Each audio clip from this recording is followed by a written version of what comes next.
BRS ప్రభుత్వం పాపాల పుట్ట నానాటికి పెరిగిపోతూనే ఉంది.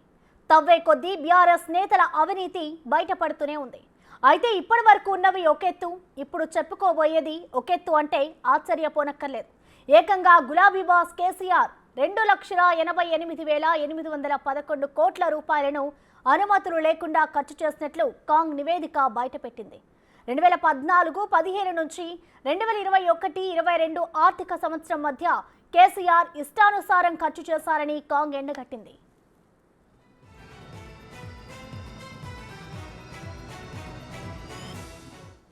కాళేశ్వరం ప్రాజెక్టులో భారీ అవినీతి, గొర్రెల కుంభకోణం, ధరణిలో అవకతవకలు బయటపడుతున్న తరుణంలో లక్షల కోట్లలో అనుమతులు లేకుండా కేసీఆర్ ఖర్చు చేయడం అందరినీ షాక్ గురిచేస్తోంది. 2014 నుంచి 2022 వరకు దాదాపు 3 లక్షల కోట్లను ఖర్చు చేస్తే 2022-23తో పాటు గత ఎన్నికల వరకు ఇంకా ఎన్ని నిధుల్ని అనుమతులు లేకుండా కేసీఆర్ ఖర్చు చేశారో అనే చర్చ జరుగుతోంది.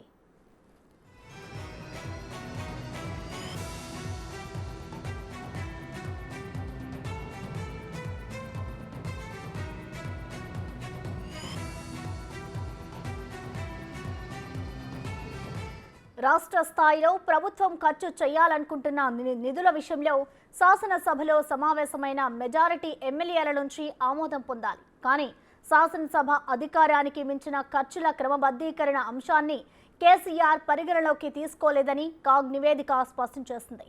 అదనపు వ్యయ బడ్జెట్, ఆర్థిక నియంత్రణ వ్యవస్థను బీఆర్ఎస్ నాశనం చేస్తుందని కాగ్ మండిపడింది.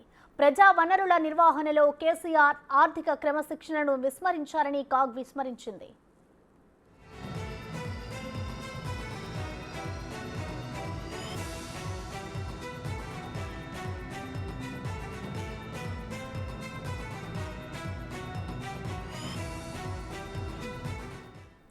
గత బీఆర్ఎస్ ప్రభుత్వం పుట్ట నానాటికి పెరిగిపోతూనే ఉంది. తవ్వే కొద్దీ బీఆర్ఎస్ నేతల అవినీతి అయితే బయటపడుతూనే ఉంది. అయితే ఇప్పుడు వరకు ఉన్న ఒకెత్తు ఇప్పుడు చెప్పుకోబోయేది మరొక ఎత్తులా చెప్పుకోవాలి. ఏకంగా గులాబీ బాస్ కేసీఆర్ 2,88,811 కోట్ల రూపాయలను అనుమతులు లేకుండా ఖర్చు చేసినట్లు కూడా కాగ్ నివేదిక అయితే బయటపెట్టింది. దీనికి సంబంధించి మనతో స్పందించడానికి ప్రముఖ ఆర్థికవేత్త జీవీరావు గారు ఫోన్లో అందుబాటులో ఉన్నారు. నమస్తే అండి జీవీరావు గారు. నమస్తే అమ్మా. జీవీరావు గారు చెప్పండి, శాసనసభ అనుమతులు లేకుండా ఇలా ఇష్టానుసారంగా గత ప్రభుత్వం అయితే ఖర్చులు చేస్తుందని ఇప్పుడు కాగ్ ఒక నివేదికను చెబుతోంది. సో ఈ నివేదికను ఎలా చూడాలంటారు? అంటే అధికారాన్ని దుర్వినియోగం చేయడంగానే భావించవచ్చు అంటారా?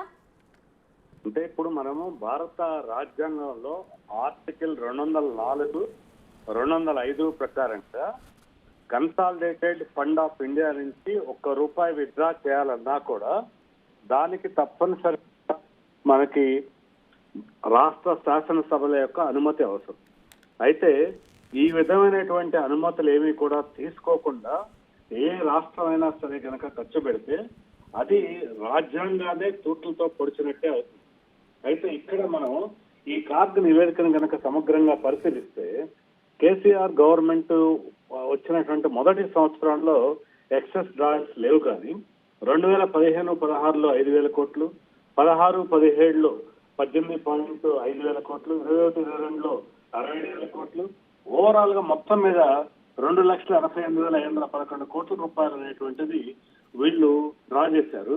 ఇదంతా కూడా ఎలా జరిగిందని కనుక మెకానిజం కనుక ఒకసారి పరిశీలిస్తే సంక్షేమ పథకాలకి అని చెప్పి మనకు చెప్పినటువంటి అమౌంట్ లో మొత్తం ఖర్చు పెట్టకుండా దానిలో కొంత సేవ్ చేసుకుని ఆ తర్వాత ఈ విధంగా ఏమైనా బడ్జెట్ కి మించినటువంటి ఖర్చులు ఏమైనా చేస్తారండి.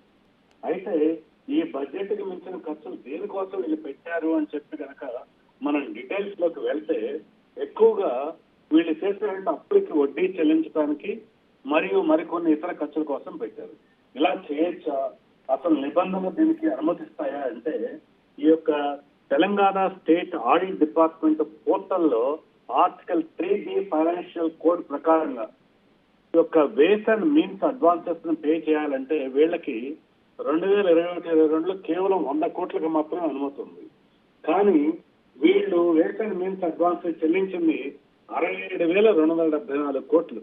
అంటే వాళ్ళ ఇష్టానుసారంగా ఏ విధమైన అనుమతి లేకుండా ఇలా 174 కోట్ల అదనపు ఖర్చుని ఈ విధంగా చేయడం జరిగింది. ఇలా తర్వాత దీనికి ఏమైనా ఎక్సెప్షన్ ఉందా అంటే ఆ యొక్క బడ్జెట్ ఎవరైతే ఎక్కువ ఖర్చు పెట్టాలనుకున్నారో ఆ కన్సర్న్ సెక్రటరీ మేము అసెంబ్లీ అనుమతి తీసుకుంటామని ఎక్స్యూరెన్స్ ఇస్తే ఆ ఎక్స్యూరెన్స్ బేస్ చేసుకుని ఖర్చు పెట్టచ్చు. మరి అలా అనుమతి ఇచ్చినప్పుడు ఆ సెక్రటరీ ఎవరైతే అనుమతి తీసుకున్నారో ఇలా తర్వాత అసెంబ్లీ యొక్క అనుమతి పొందడం అవసరం. మరి అటువంటి అనుమతి తీసుకోలేదు.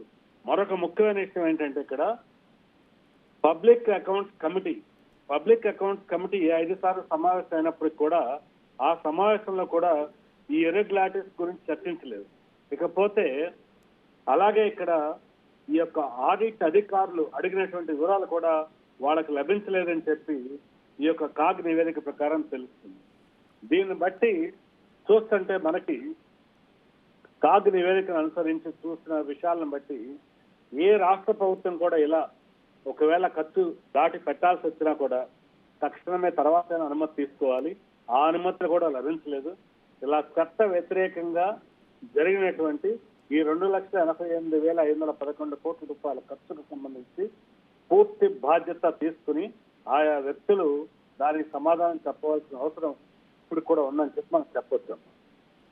ఎస్ జీవీరావు గారు, అంటే ఇప్పుడు దీన్ని బట్టి చూస్తే కేసీఆర్ ప్రభుత్వ నిర్వాహకంపై చట్టపరంగా చర్యలు తీసుకోవాలని మీరు భావిస్తున్నారండి? ఖచ్చితంగా దీనికి పైన ఏంటంటే ఫోరెన్సిక్ ఆడిట్ జరగాలమ్మా. ఫోరెన్సిక్ ఆడిట్ జరిగితే ఏ విషయాల్లో ఇంకా ఇలా జరిగిందో అన్ని కూడా తెలిసి ఆ యొక్క ఆడిట్ నివేదికను బట్టి ఖచ్చితంగా చర్యలు తీసుకోవాల్సిన అవసరం ఎంతైనా ఉంది. నేను కేవలము ఒక రాజకీయ పార్టీయో ఒక వ్యక్తి గురించో మాట్లాడతలేదు. రాజ్యాంగ స్ఫూర్తి, నేను కూడా ఒక సుప్రీంకోర్టు న్యాయవాదిని. రాజ్యాంగ స్ఫూర్తికి మనం అందరం కూడా బద్దులమై ఉండాలి. ఆర్టికల్ 204, 205 భారత రాజ్యాంగం నిర్దేశించిన ప్రకారంగా కన్సాలిడేటెడ్ ఫండ్ లో నుంచి డబ్బు విత్డ్రా చేయాలి అంటే దానికి ప్రయర్ అనుమతి తప్పనిసరి.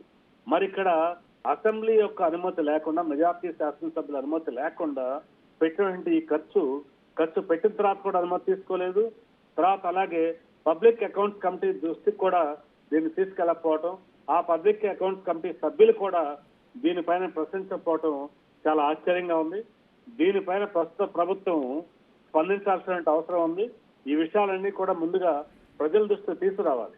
నేనేమనుకుంటానంటే ఏ ప్రభుత్వం అధికారంలోకి వచ్చిన వెంటనే గత ప్రభుత్వం చేసినటువంటి ఆ విషయాలన్నీ కూడా ఒక ఖరైనటువంటి శ్వేతపత్రం ద్వారా ప్రజలకు తెలియపరిస్తే అది చాలా మంచి పరిణామం. నిజానికి ప్రస్తుత ప్రభుత్వం ఆఫరింగ్ కూడా కొన్ని చేశారు. దాంతో పాటుగా ఈ విషయాలపై కూడా ప్రజల దృష్టికి తీసుకొస్తే చాలా బాగుంటుందని చెప్పి నేను అభిప్రాయపడతాను. ఈ తప్పులకు బాధ్యులైన అధికారులు కూడా అందరిపైన కూడా చర్యలు తీసుకోవాల్సిన అవసరం ఎంతైనా ఉందమ్మా. ఓకే జీవీరావు గారు, అలాగే ఇప్పుడున్న ప్రభుత్వానికి మీరు ఎలాంటి సూచనలు చేస్తారండి? నేను ఇప్పుడున్న ప్రభుత్వం ఏంటంటే ప్రధానంగా గత ప్రభుత్వం చేసిన తప్పులను చేయకుండా రాజ్యాంగ స్ఫూర్తికి అనుగుణంగా ఏదైనా సరే ఖర్చుకి సంబంధించి 2 భాగాలుగా విభజించి గత ప్రభుత్వ పాపాల వల్ల తప్పిదాల వల్ల వచ్చిన బడ్డన ఏంటి, ప్రస్తుత ప్రభుత్వం పెడుతున్నటువంటి కొత్త ఖర్చు ఏంటి, రెండింటిని కూడా వివరంగా ప్రజలకు తెలియపరుస్తూ ఏ విషయమైనా సరే పారదర్శకతతో రాజ్యాంగ నిబంధనలకు అనుగుణంగానే శాసనసభ యొక్క ఆమోదాన్ని పొందే కన్సాలిడేటెడ్ ఫండ్ లోంచి విత్డ్రా చేసుకుంటూ వెళ్తే ప్రస్తుత ప్రభుత్వానికి అది చాలా బాగుంటుంది. అలాగే అనుమతులు తీసుకుని ఖర్చు పెడుతూ ఉంటే గత ప్రభుత్వం చేసిన తప్పు వల్ల ఇంత ఖర్చు అయిందన్న విషయాలు కూడా ప్రజల దృష్టిలో పెడితే దాన్ని బట్టి సరైన నిర్ణయం ప్రజలే తీసుకుంటారు. కాబట్టి ప్రతి విషయం కూడా పారదర్శకతతో ఉండటం చాలా అవసరం అని చెప్పి నేను ప్రస్తుత ప్రభుత్వానికి సూచిస్తాను. ఓకే అండి, థ్యాంక్ యూ జీవీరావు గారు.